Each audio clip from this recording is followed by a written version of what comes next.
Ikaw na po. Hi, Vin. Hello, Kit. Good afternoon. How are you today? I'm good.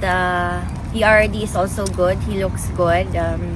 I think as you've seen, he's about to be visited also by our legal team. So he's in good hands. How is he overall, Kit? He looks good. His skin looks good. He eats enough. And I think he's adjusted better already. Although, again, nothing is ideal in this situation.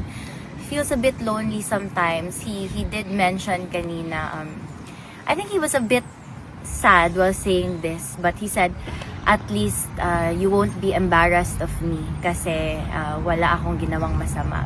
And then I held his hands and I said, Papa, no one's embarrassed of you. All 5 of us, including Mira, are very proud to be your flesh and blood. Everyone outside. And I mentioned also na pagpasok ko kanina, nandito na kayo, nandito si Alvin. Tsaka may naabutan pa nga ako kanina. Sino si Madam? Maingay masyado ba? Kahit nandun ako kasi I was a bit delayed while going in kasi may kasabay akong pumasok. So there can't be traffic inside. I waited sa my door, tapos narinig ko si Madam. Bakit nandito ka? Sabi niya. Sabi ko, maingay talaga itong mga Bisaya. So, ayun, I told TRRD that all of you are here. I even sent him some of our pictures from the different Facebook pages showing na me with the supporters. How are you adjusting with your visit this time? I think my time management is better. May patakbo pero hindi na masyado mabilis. I'm on time. The last visit, I think last week, I was quite early. Ngayon naman I was on time.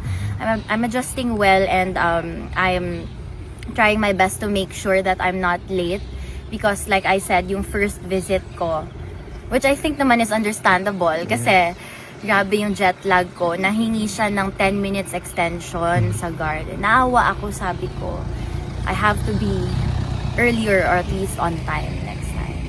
Kit, just to talk about the soon reading of the decision of the appeals chamber, no? What are your lingering thoughts about the reading of that decision, which is consequential to the Filipino people supporting your father and your family? I'm just really praying, kasi at the end of the day, it's beyond our control. And no matter how much you try to worry about things that you can't control, it's not gonna change a thing. Yun din yung sabi ni PRRD when I asked him about different matters also, including that, sabi niya, God. Leave it up to God. Like he always says also, inshallah.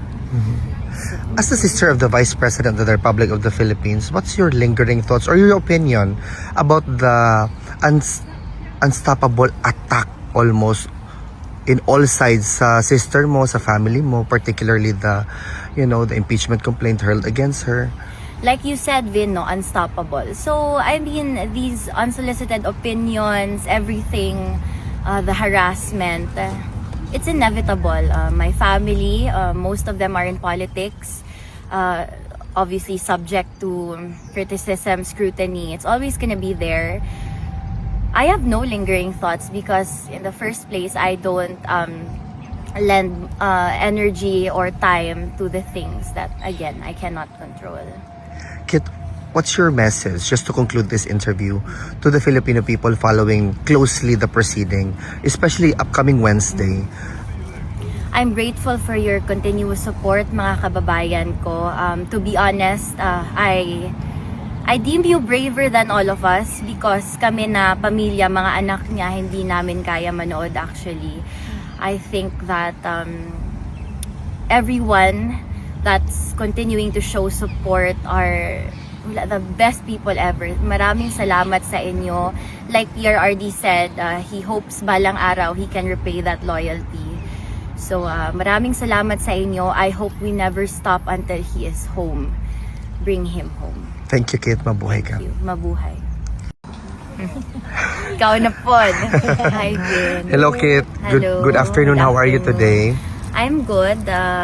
PRD is also good. He looks good.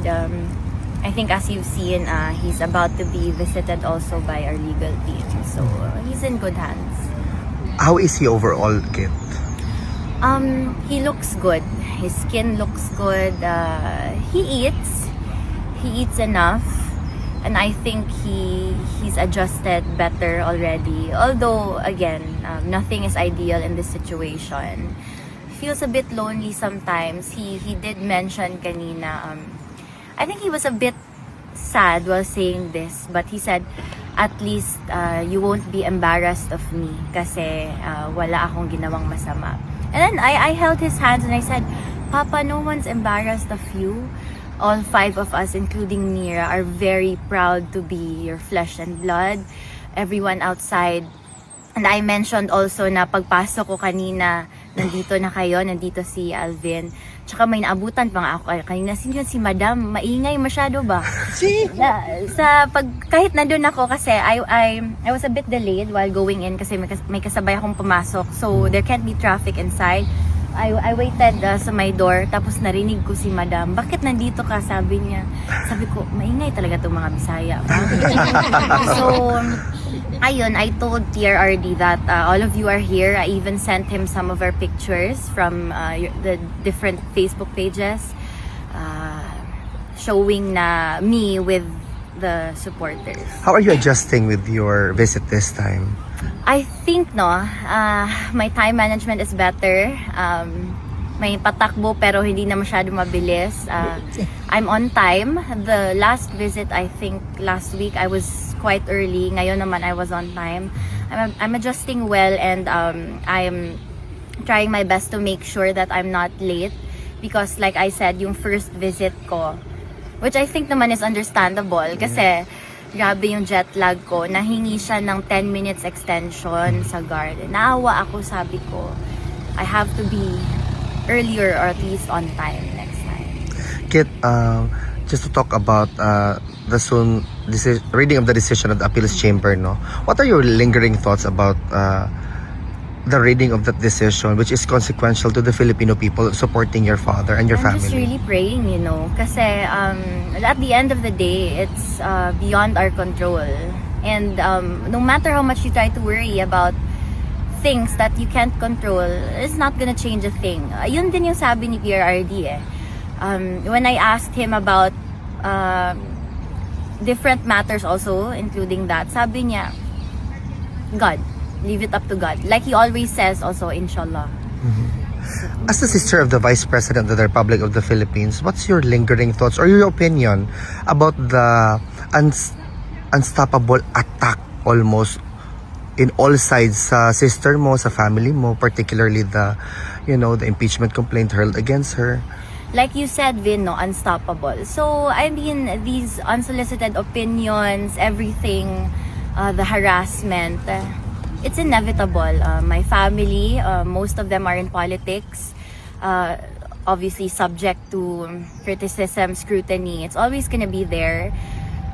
I have no lingering thoughts because in the first place, I don't lend energy or time to the things that, again, I cannot control. Kit, what's your message, just to conclude this interview, to the Filipino people following closely the proceeding, especially upcoming Wednesday? I'm grateful for your continuous support, mga kababayan ko. To be honest, I deem you braver than all of us because kami na pamilya, mga anak niya, hindi namin kaya manood actually. I think that everyone that's continuing to show support are the best people ever. Maraming salamat sa inyo. Like PRRD said, he hopes balang araw he can repay that loyalty. So maraming salamat sa inyo. I hope we never stop until he is home. Bring him home. Thank you, Kit. Mabuhay ka. Thank you. Mabuhay.